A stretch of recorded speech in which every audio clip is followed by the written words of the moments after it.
हाँ, hello students, ये हमारा वर्क एनर्जी पावर का नेक्स्ट लेक्चर है। इसमें हम परफेक्टली इन इलास्टिक कोलिजन और इलास्टिक कोलिजन इन 2 डायमेंशन का स्टडी करेंगे। तो पहले हम स्टार्ट करते हैं परफेक्टली इन इलास्टिक कोलिजन। हमने पिछले लेक्चर में आपको बता दिया था कि अगर कोई 2 बॉडी आपस में कोलाइड करती हैं और वो कोलिजन के बाद स्टिक हो जाएं एक दूसरे से, तो उसको हम परफेक्टली इन इलास्टिक कोलिजन बोलते हैं। तो सबसे पहले हम इसका डायग्राम बनाते हैं। एक ये 2 बॉल हैं, एक का मास m1 m2, वेलोसिटी u1 और u2।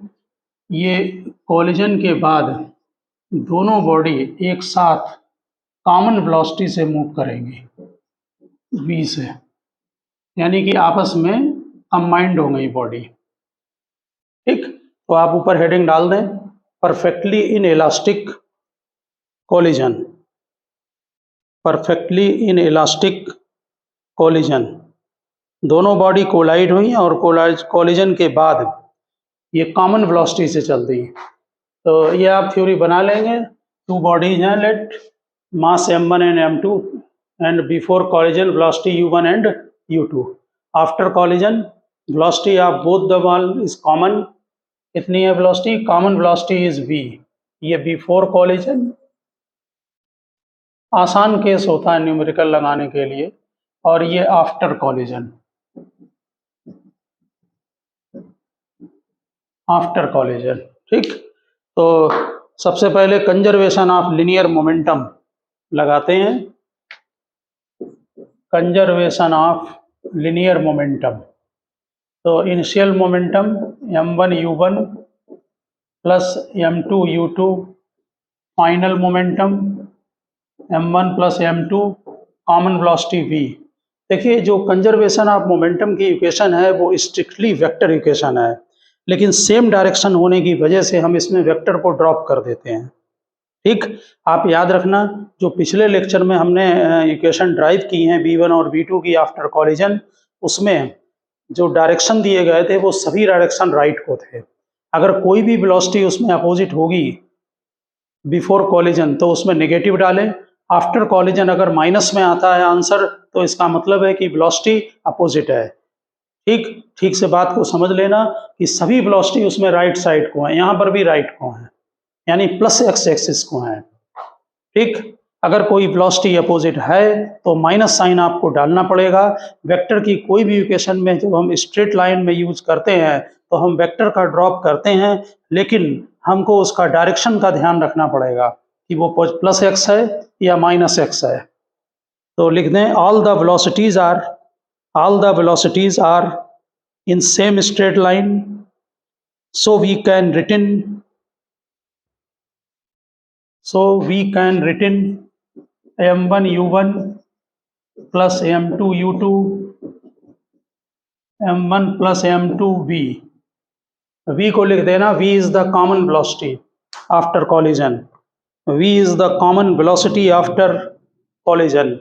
न्यूमेरिकल में इसमें कोई फार्मूला लर्न करने की जरूरत नहीं है, आप न्यूमेरिकल में लगाएं तो सीधे वेलोसिटी का मोमेंटम का कंजर्वेशन कर दें और ये आपका बन गई कॉमन वेलोसिटी। इसमें काइनेटिक एनर्जी का सबसे ज़्यादा लॉस होता है, ठीक है ना। तो लॉस इन काइनेटिक एनर्जी भी निकालेंगे। तो लिखिए, loss in kinetic energy. Loss in kinetic energy before collision, before collision initial kinetic energy है half m1 u1 square half m2 u2 square. ये दोनों हो गई बिफोर कोलिजन। और after collision, after collision final kinetic energy है half, दोनों mass add कर दीजिए, कॉमन वेलोसिटी v है, और फिर लॉस इन काइनेटिक एनर्जी। तो फाइनल काइनेटिक एनर्जी में से इनिशियल काइनेटिक एनर्जी को लॉस हो रहा है, तो इनिशियल नेचुरल है कि इनिशियल ज़्यादा होगी, इनिशियल में से फाइनल को माइनस कर दें। Initial kinetic energy half m1 u1 square plus half m2 u2 square minus half m1 plus m2 v square. इसमें v स्क्वायर की ये वैल्यू यहाँ पर पुटअप करनी पड़ेगी, तब इसका रिजल्ट बनेगा लॉस इन काइनेटिक एनर्जी का। ठीक है ना। तो यहाँ पर v की वेलोसिटी की वैल्यू पुटअप करते हैं।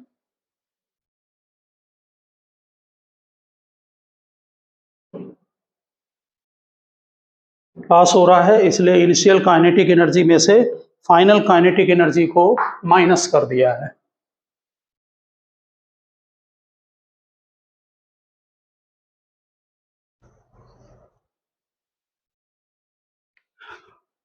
तो v की वैल्यू पुटअप कर दें। Put value of v in this equation, v मतलब कॉमन वेलोसिटी।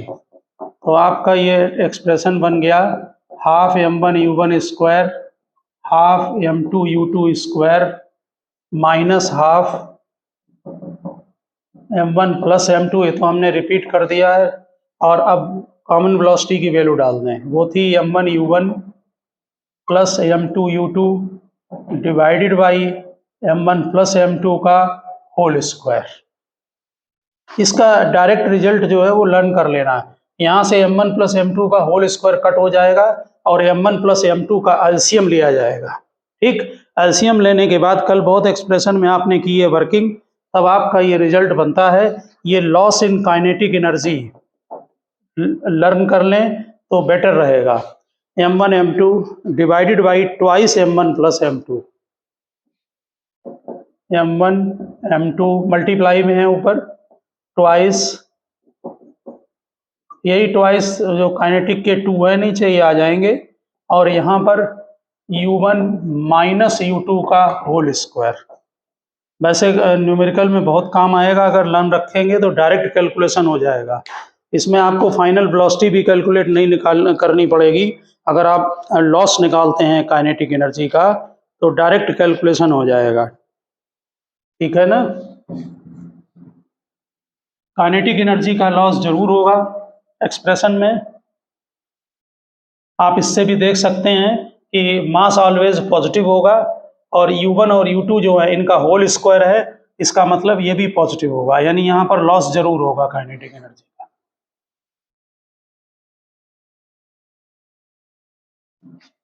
वैसे ये परफेक्टली इनइलास्टिक कॉलिजन है।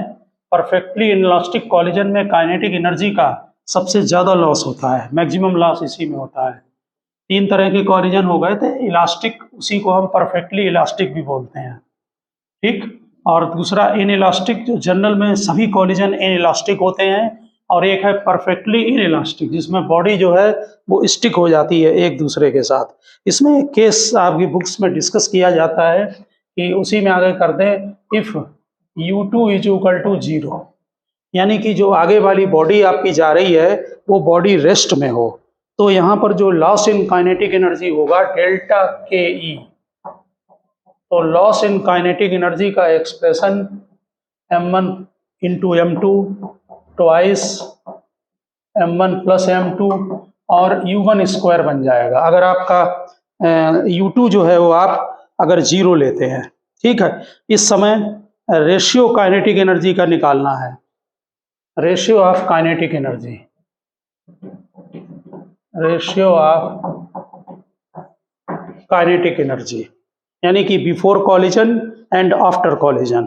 तो अगर फर्स्ट बॉडी रेस्ट में है तो जो काइनेटिक एनर्जी होगी आपकी इनिशियल वो हाफ m1 स्क्वायर, और जो फाइनल काइनेटिक एनर्जी होगी वो हाफ m1 प्लस m2 और v स्क्वायर होगी।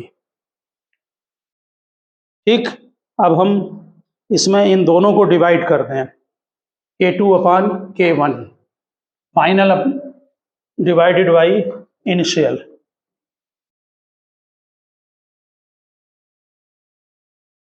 इन दोनों को डिवाइड कर दीजिए। आपके सिलेबस में है एक्सप्रेशन, इसलिए इसको आप ठीक से इसे सीखना।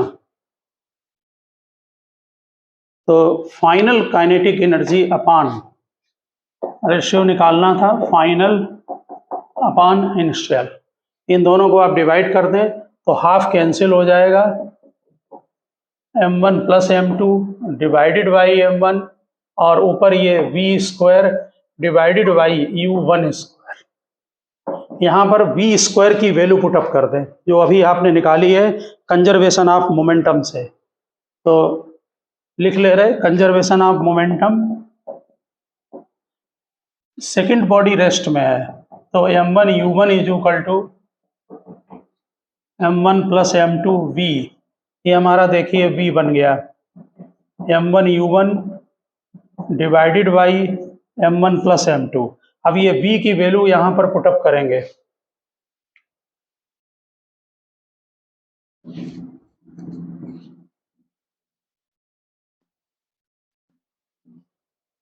जो वेलोसिटी की वैल्यू आपने निकाली है वो वहां पर पुटअप कर दीजिए आप।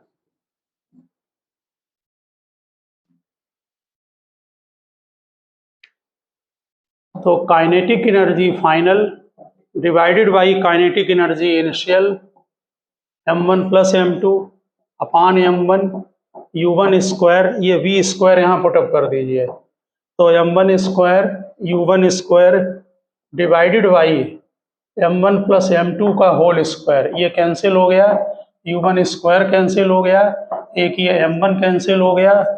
तो kf upon ki is equal to आया m1 अपान m1 प्लस m2। नेचुरल है कि जो ये न्यूमरेटर है ये हमेशा इससे लेस देन होगा क्योंकि ये m1 प्लस m2 है, ये m1 है, ठीक है ना। इसका मतलब है कि जो kf है वो लेस देन ki होगा, इसका मतलब है लॉस जरूर होगा।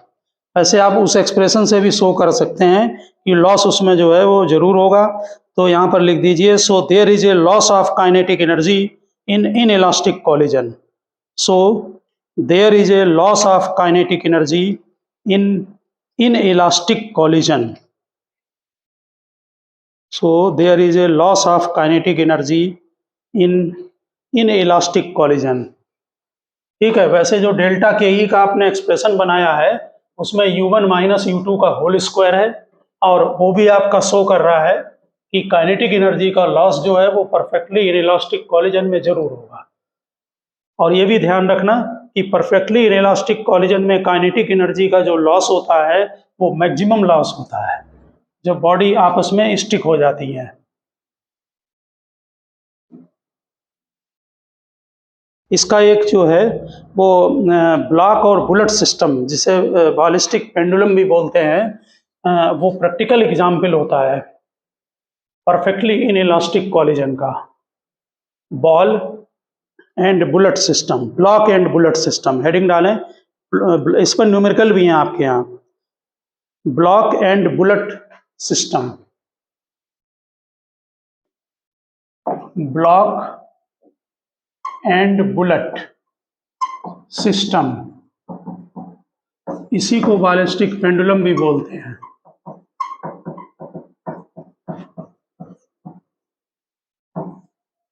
तो इसमें आप एक थ्रेड से, वायर से एक ब्लॉक को सस्पेंडेड कर दिया, इसका मास कैपिटल M ले लिया, इसमें एक बुलेट को स्ट्राइक किया जिसकी वेलोसिटी इनिशियल हमने v ली है और कॉलिजन के बाद ये बॉडी जो बुलेट है ये ब्लॉक में एम्बेडेड हो गई और फिर ये कॉमन वेलोसिटी से ऊपर यहाँ पर ब्लॉक और बुलेट दोनों, बुलेट इसी में एम्बेडेड हो गई है, ठीक, ये वाली जो थी। तो यहाँ मास इसका m प्लस m हो गया, ठीक, आफ्टर कॉलिजन। और इसके बाद ये h हाइट पर OAB, ये थीटा और ये हाइट h ले लो, ये सस्पेंडेड हो गई यहाँ पर, यानी कि पोटेंशियल एनर्जी में हाइट h काम आएगी, ये h हाइट पर जाकर यहाँ पर रुक गई और ये यहाँ पर बुलेट है। न्यूमेरिकल भी आप इसी तरह से लगाएंगे और ये ब्लॉक है, ठीक।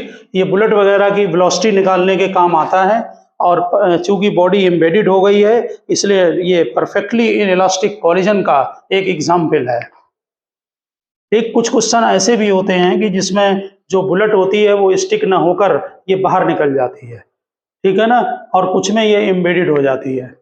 तो सबसे पहले कंजर्वेशन ऑफ लिनियर मोमेंटम, तो मास m, वेलोसिटी v, ये इसका मोमेंटम ले लिया, ठीक, बिफोर कॉलिजन। आफ्टर कॉलिजन ये कंबाइंड हो गए, तो कंबाइंड होने के बाद इनका जो मास है वो small m plus capital M, velocity v1 ले रहा है, तो v1 is equal to mv upon m plus m। ये इससे आप वेलोसिटी कैलकुलेट कर सकते हैं एम्बेडेड होने के बाद, ठीक, velocity of block plus bullet. अब इसके बाद कंजर्वेशन ऑफ मैकेनिकल एनर्जी लगाएंगे। Conservation of mechanical energy direct मत कभी लगाना यहाँ और यहाँ पर, क्योंकि ये बॉडी इसमें एम्बेडेड हो गई है और इसकी काइनेटिक एनर्जी का इसमें लॉस हो जाएगा। यहाँ जो काइनेटिक एनर्जी होगी बी पॉइंट पर, और ये पॉइंट हम यहाँ सी ले रहे हैं, कंजर्वेशन ऑफ मैकेनिकल एनर्जी लगाएंगे at B and C, B और सी पर, ठीक। ये यहाँ पर बी पॉइंट है, ये बी पर, ठीक। तो यहाँ पर लोएस्ट पॉइंट पर kinetic energy half m plus m velocity v1 square is equal to m plus m g h, और हाइट h हो गई है। ये हाइट आप यहाँ से कैलकुलेट कर सकते हैं। लेंथ ओ बी अगर l है, o से b तक स्ट्रिंग की लेंथ ओ ए होगा l cos थीटा, तो h is equal to l minus l cos theta. Numerical में काम आ सकता है, ध्यान रखना, पहले भी यूज किया है आपने, ठीक। तो half m b square is equal to m g h, बड़ा ही सिंपल इक्वेशन आ गई, b1 is equal to √2 g h. इससे हाइट भी कैलकुलेट की जा सकती है, h is equal to v square upon 2g, और b1 की वैल्यू ये कंजर्वेशन ऑफ लिनियर मोमेंटम से कैलकुलेट की जाएगी, कंजर्वेशन ऑफ लिनियर मोमेंटम से कैलकुलेट की जाएगी। यहाँ पर v की वैल्यू पुटअप कर दें, हाइट आपको मालूम है, कोई भी कैलकुलेशन कराया जा सकता है इसके रिलेशन में, ये बात ध्यान रखना, ठीक है ना। तो इसमें जो बुलेट था वो एम्बेडेड हो गया। अभी इसका एक छोटा सा डाटा देकर न्यूमेरिकल बताते हैं, ठीक। ये ब्लॉक एंड बुलेट सिस्टम है, इससे बुलेट की स्पीड निकाल सकते हैं, हाइट पूछी जा सकती है न्यूमेरिकल में।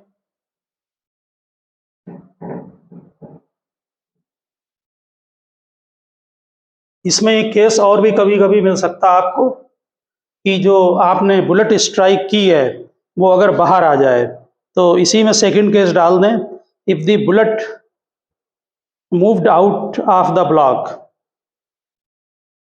If the bullet moved out of the block. इसमें सिंपल हम इक्वेशन नोट करा दे रहे हैं, ये ब्लॉक है और ये बुलेट वही स्मॉल मास, इसका कैपिटल M, इसकी वेलोसिटी v, और कॉलिजन के बाद बुलेट बाहर हो गई, इसकी वेलोसिटी v1 ले लो, और बुलेट जो है मास स्मॉल m है, इसकी वेलोसिटी v2 ले लो, ये बाहर निकल गई बुलेट, ठीक। इसके बाद फिर ये केवल ये ऊपर जाएगा आपका ब्लॉक। इसमें अब इसमें क्या क्या लगाएंगे, एक तो कंजर्वेशन ऑफ लिनियर मोमेंटम, बहुत आसान इक्वेशन आप समझ गए होंगे, इनिशियल मोमेंटम mb, ठीक, after before collision momentum, after collision momentum capital M v1, ये ब्लॉक की वेलोसिटी v1 ले ली है और बुलेट की वेलोसिटी जो है वो v2 ले ली है। ये तो बन गया conservation of linear momentum before collision and after collision. इसके बाद काइनेटिक एनर्जी का कंजर्वेशन, इससे आप वेलोसिटी कैलकुलेट करेंगे। अब केवल ये जो ब्लॉक है आपका ये ऊपर उठेगा यहाँ पर हाइट h तक, हाइट वही सिस्टम से आप निकालेंगे जैसे अभी निकाला था थीटा। तो conservation of kinetic energy, conservation of kinetic energy, कितनी एनर्जी होगी लोएस्ट पॉइंट पर, मैकेनिकल लिखें sorry, conservation of mechanical energy lowest point पर velocity half m v1 square, क्योंकि अब केवल ब्लॉक जाएगा ऊपर, और ये ब्लॉक जो है आपका वो mgh, mass m gh, mass cancel हो गया, सेम इक्वेशन आई, h is equal to v square upon 2g, और यहाँ से v1 का कैलकुलेशन किया जाएगा, ठीक है, वो वहाँ पर पुटअप करेंगे ले जाकर। तो डिपेंड करता है कि क्वेश्चन में क्या चीज़ गिवन है, आप उसी हिसाब से इसका जो है वो कैलकुलेशन करना, ठीक है।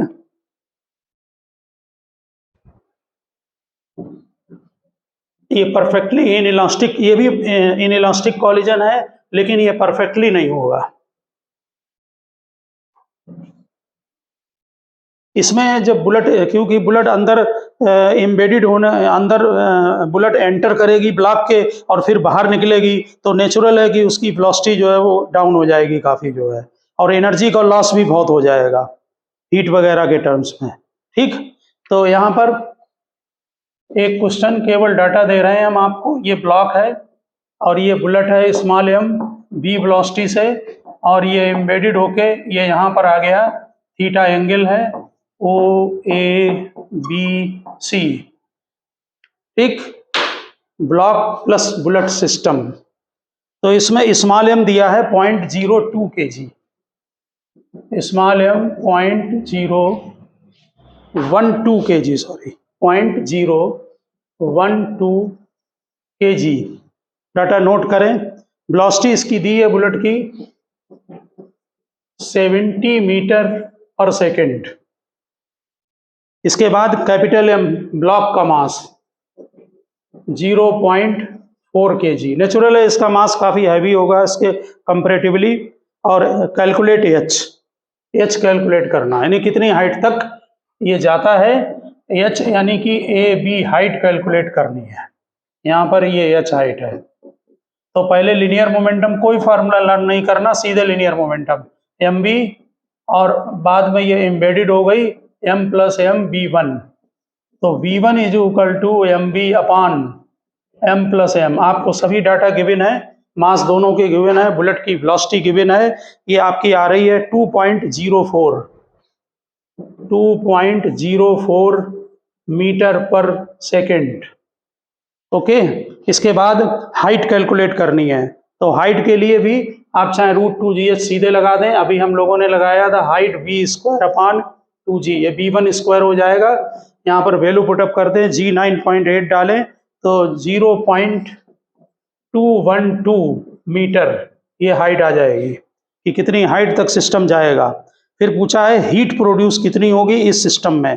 तो जो हीट प्रोड्यूस होगी वो लॉस इन काइनेटिक एनर्जी होगी। हीट प्रोड्यूस्ड,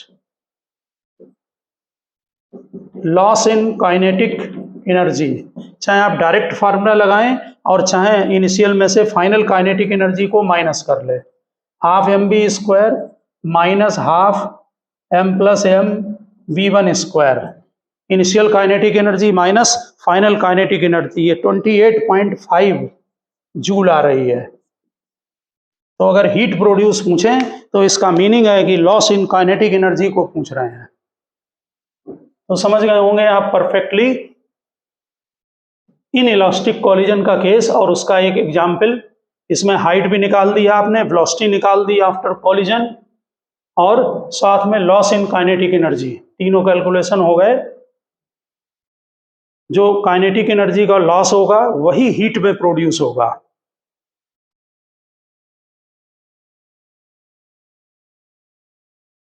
इसके बाद आप यहां पर हेडिंग डालें नेक्स्ट, इलास्टिक कॉलिजन इन 2 डायमेंशन।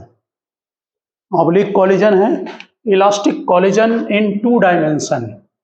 देखिए, एक ये मास है m2, ये मास m1, और ये आपका आ रहा है u1 वेलोसिटी से मास m1।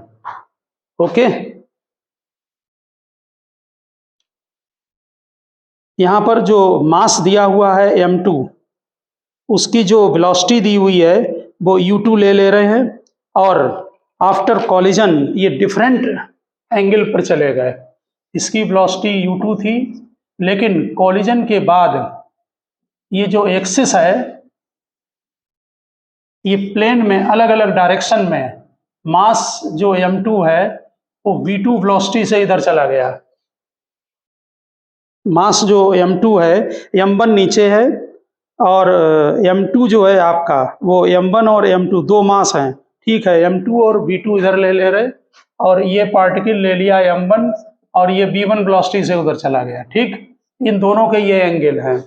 एक एंगल जो है वो थीटा और एक एंगल फाई, कुछ भी एज्यूम कर लें एंगल, ये थीटा और ये फाई। चेक करें, ये मास m1 m2 ये जा रहा था, इसमें कोलाइड हुआ, नेचुरल है कि U1 ग्रेटर देन U2 होगा। कॉलिजन के बाद ये बिफोर कॉलिजन और ये आफ्टर कॉलिजन। ठीक, ये अलग अलग डायरेक्शन में चलेगा, इसीलिए कॉलिजन इन ए प्लेन है। ये ऑब्लिक कॉलिजन है। M1 B1 जो फर्स्ट पार्टिकल था वो इधर चला गया एक्सिस से थीटा एंगल पर, और ये नीचे आ गया M2 B2 वेलोसिटी से एंगल फाई पर। नोट करें नीचे हेडिंग डालें, इलास्टिक कॉलिजन इन 2 डायमेंशन, ये ऑब्लिक कॉलिजन। देखिए, if the initial velocities and final velocities of both the bodies are along the same straight line, then it is called one dimensional or head-on collision. If the initial velocity and final velocities of both the bodies are along the same straight line, then it is called one dimensional collision or head-on collision.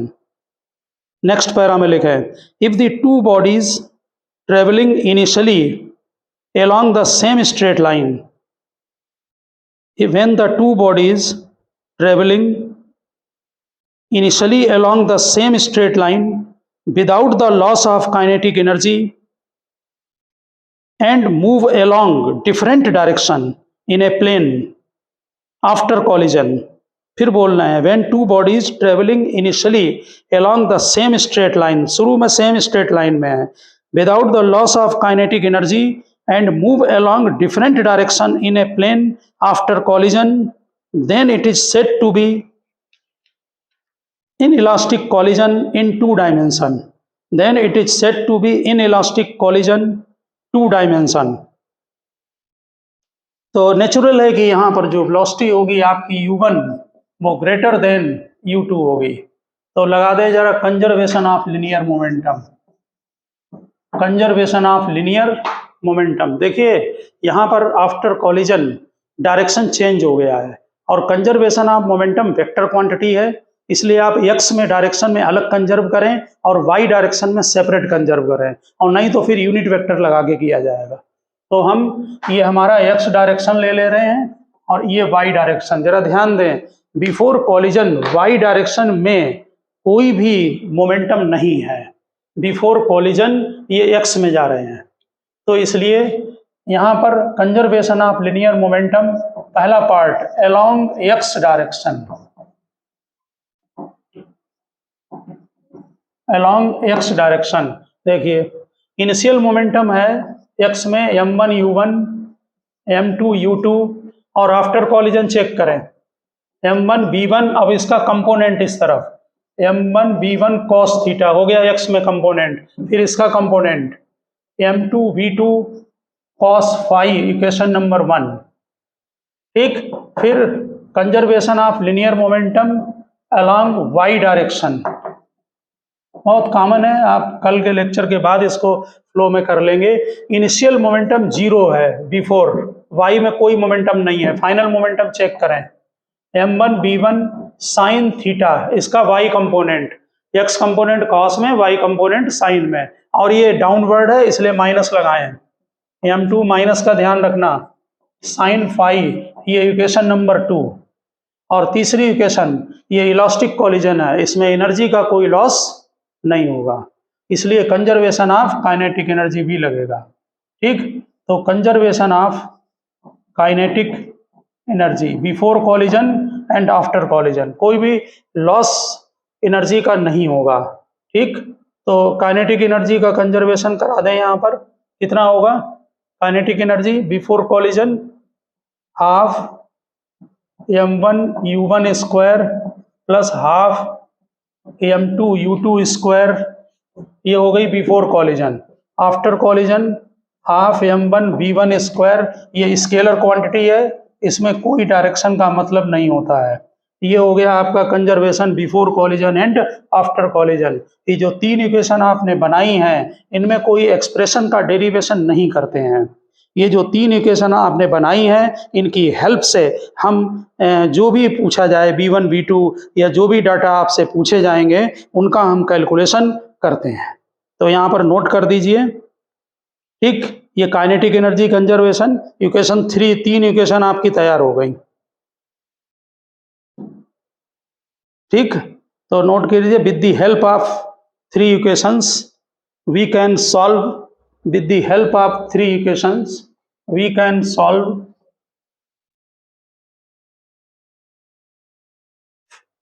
V1 and V2, या जो भी पूछा जाए उसको आप solve कर सकते हैं, ठीक। इसमें एक हमारे यहाँ बड़ा स्पेशल केस आता है, वो आप इसी में नोट करें नीचे कि when m1 is equal to m2 and u2 is equal to 0, लिखिए व्हेन, और जरूर प्रैक्टिस में रखना है इसे, when m1 is equal to m2 यानी दोनों के मास इक्वल हैं और u2 0 है यानी कि सेकेंड बॉडी रेस्ट में है, देन प्रूव दैट, लिखिए then prove that theta plus phi is equal to 90 degree, then prove that theta plus phi is equal to 90 degree. अगर दोनों के मास इक्वल हैं और सेकंड पार्टिकल की वेलोसिटी बिफोर कोलिजन 0 है, ऐसी कंडीशन में आपको प्रूव करना है कि theta plus phi is equal to 0 होगा। जरा वैल्यू पुटअप कर दें, देखिए फर्स्ट इक्वेशन में मास इक्वल करते हैं और u2 को 0 डालते हैं, तो मास mu हो गया, ध्यान देना, इसको 0 कर दिया, मास m1 को m ले लिया, वेलोसिटी को u ले लिया, इक्वल टू, फाइनल चेक करें, ठीक। मास m2 आपका, ये मास इक्वल है और वेलोसिटी आएगी, केवल मास को इक्वल कर दें तो क्या आएगा, mv1 cos theta plus mv2 cos phi, इसमें मास को कैंसिल करें तो u is equal to b1 cos theta plus v2 cos phi, इसे इक्वेशन नंबर 1 डालें। अब सेकंड इक्वेशन पर जाएं, इसमें दोनों के मास को इक्वल करें, यहाँ m1 था, लिखा नहीं हमने, m1 b1, तो मास दोनों के कैंसिल हो जाएंगे, तो क्या बचेगा, 0 is equal to b1 sine theta minus v2 sine phi. Check कर लें, मास कैंसिल हो गए इक्वल होने की वजह से, सेकंड इक्वेशन में मास इक्वल कर दिए और इनिशियल वेलोसिटी 0 है बिफोर कॉलिजन, आफ्टर नहीं 0 है, ठीक। इसके बाद यहाँ पर भी मास इक्वल करते हैं और यहाँ 1/2 भी कैंसिल हो जाएगा, तो ये इक्वेशन नंबर 1, और इसी एक्सप्रेशन की इक्वेशन ले रहे हैं, इसे इक्वेशन नंबर 2, और इसमें जब वैल्यू पुटअप करेंगे तो क्या आएगा, इक्वेशन 3 में u1 स्क्वायर और u2 तो 0 ही है, यहाँ पर u2 को 0 डालें, मास कैंसिल करें, 1/2 कैंसिल करें, तो u1 square is equal to b1 square और v2 स्क्वायर, ये इक्वेशन नंबर 3 डालें। बस इनकी हेल्प से हम प्रूव करेंगे कि theta plus phi is equal to 90 degree होगा।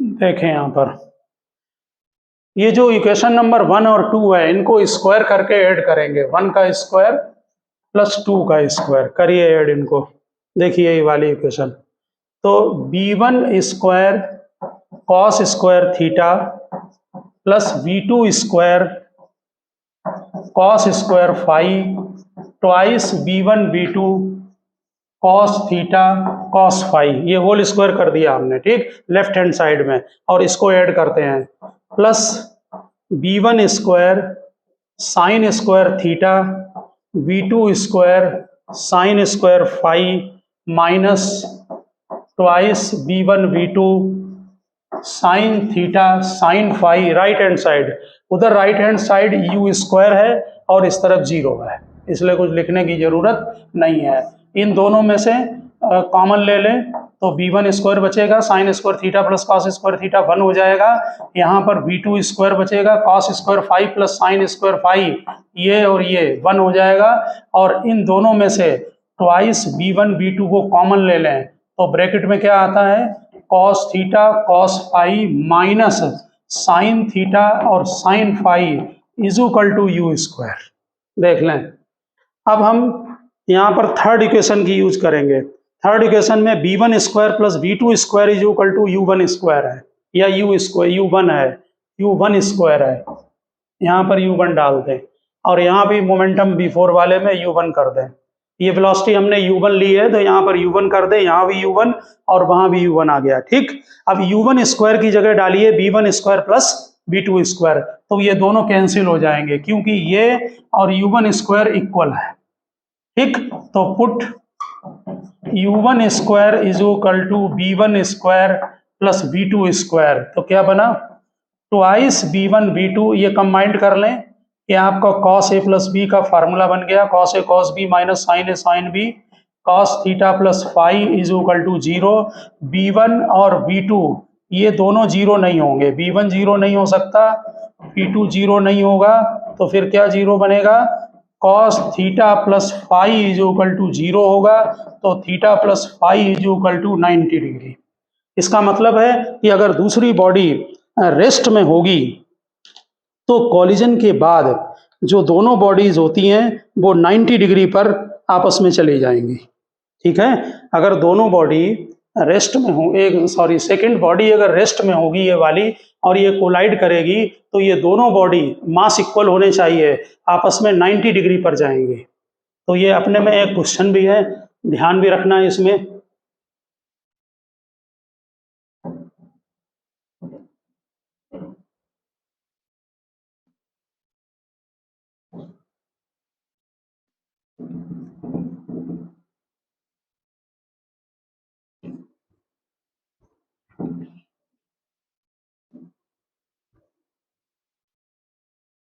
इसमें एक हम केस और करना चाहेंगे एक्सप्लेन, वो एक्सप्लोजन का केस होता है। आप हेडिंग डाल दें एक्सप्लोजन और हम सीधे उसका एग्जाम्पल लेंगे। देखिए, क्रैकर्स आपने देखा होगा, अगर आपका मान लीजिए कोई क्रैकर यहाँ से अगर, या कोई और बॉडी हो, अगर ये रेस्ट में रखी है तो इनिशियल वेलोसिटी 0 है, इनिशियल मोमेंटम 0 है। यहाँ से अगर ब्रेक होके एक्सप्लोजन होता है और एक पार्टिकल अगर राइट को जाता है तो दूसरा पार्टिकल मोमेंटम कंजर्वेशन की वजह से वो लेफ्ट को जाएगा।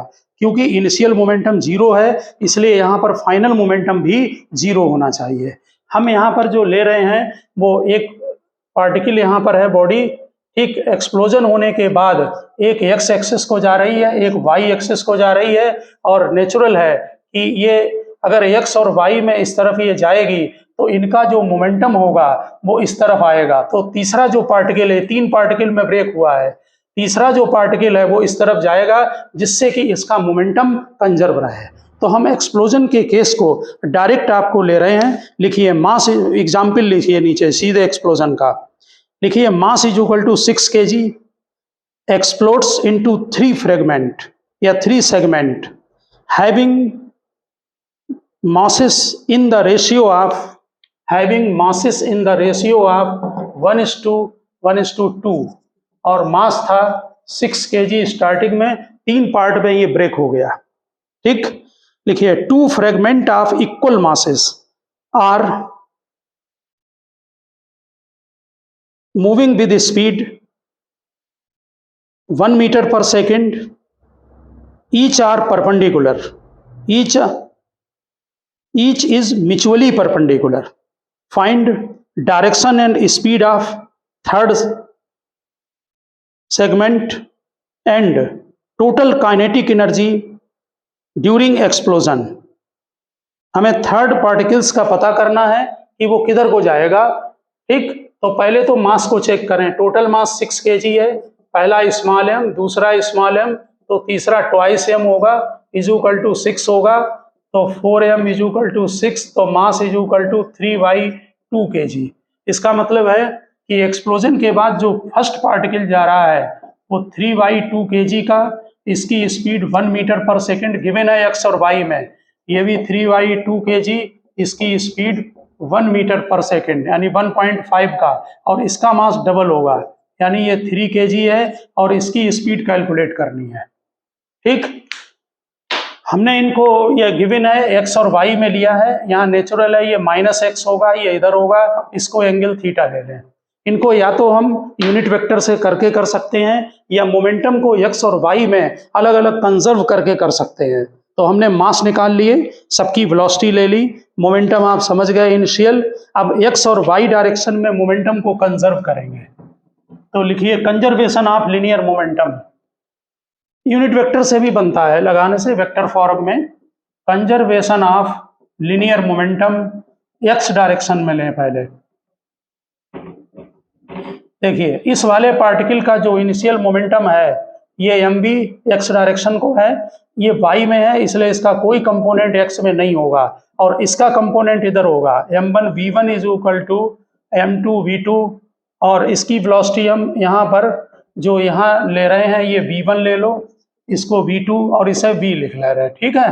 तो यहाँ पर देखिए मास m1 स्पीड v1, ठीक, is equal to x direction में मोमेंटम इधर, तो कितना होगा, इसका मास हम ले रहे हैं m2, ठीक, यहाँ पर, और इसकी वेलोसिटी v ले रहे हैं, ठीक। तो कितना होगा component m2v cos theta, m2v cos theta, value put up कर दो। इसका मास कितना है 3/2, स्पीड कितनी है इसकी 1 है, इज इक्वल टू इसका मास 3 kg है v, और स्पीड अभी मालूम नहीं है, इक्वेशन नंबर 1, और थीटा भी नहीं मालूम है, ठीक। इससे आपको v cos theta is equal to 1/2 आ गया, 3 कैंसिल हो गए, ठीक है। अब इसके बाद y डायरेक्शन में कंजर्वेशन ऑफ लिनियर मोमेंटम लगाइए। Conservation of linear momentum along y direction, तो y डायरेक्शन में जब मोमेंटम कंजर्वेशन लगाएंगे तो इनिशियल y वाले का लेंगे केवल। कितना मास है देखिए 3/2 मास है kg में, स्पीड 1 है y डायरेक्शन में, और इसका लीजिए इसका मास 3, स्पीड v और साइन थीटा, तो इससे हमारा v साइन थीटा भी 1/2 आ गया। इन दोनों इक्वेशन को स्क्वायर करके ऐड कर दीजिए, तो साइन स्क्वायर थीटा और आपका कॉस स्क्वायर थीटा जो है वो तो 1 हो गए, ये v साइन थीटा है, दोनों को स्क्वायर करके ऐड करें तो v square is equal to 1/4 plus 1/4, ये 1/2, तो स्पीड आ गई 1/√2 मीटर पर सेकेंड, और एंगल भी निकल आएगा। दोनों इक्वेशन को डिवाइड कर दें, इक्वेशन नंबर 2 को इक्वेशन नंबर 1 से डिवाइड करें तो tan थीटा 1 आ गया और थीटा आ गया आपका 45 डिग्री।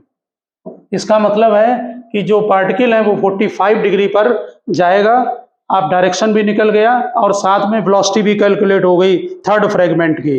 अब काइनेटिक एनर्जी निकालने एक्सप्लोजन में कितनी होगी, तो तीनों की काइनेटिक एनर्जी आफ्टर कॉलिजन, आप जो है आफ्टर एक्सप्लोजन उनको प्लस कर दें, यानी half m1 v1 square plus half m2 v2 square plus half तीसरा पार्टिकल मास m3 ले लें, m3 और v3 स्क्वायर या v स्क्वायर ले लें इसका पार्टिकल का मास। तो इनके तीनों की काइनेटिक एनर्जी निकाल कर ऐड कर दें, तीनों के आपको मास मालूम है, तीनों की वेलोसिटी मालूम है, ये काइनेटिक एनर्जी आ रही है 2.25 जूल, 2.25 जूल। हमने यहाँ पर डायरेक्ट लिख दिए m1 v1, आप इनके इंडिविजुअल मास और वेलोसिटी का स्क्वायर करें, तीनों की काइनेटिक एनर्जी निकाल कर प्लस कर लें, ये आपको मिल जाएगी टोटल काइनेटिक एनर्जी कितनी एक्सप्लोजन में प्रोड्यूस होगी। तो एक्सप्लोजन का केस भी कंजर्वेशन ऑफ मोमेंटम में ही आता है इसमें, ठीक है ना, तो वो भी आप ध्यान रखना। तो हमने आज आप लोगों को elastic collision in 2 dimension, perfectly in elastic collision और एक्सप्लोजन का केस करा दिया है। अब मिलते हैं इसके बाद नेक्स्ट लेक्चर में। Okay student.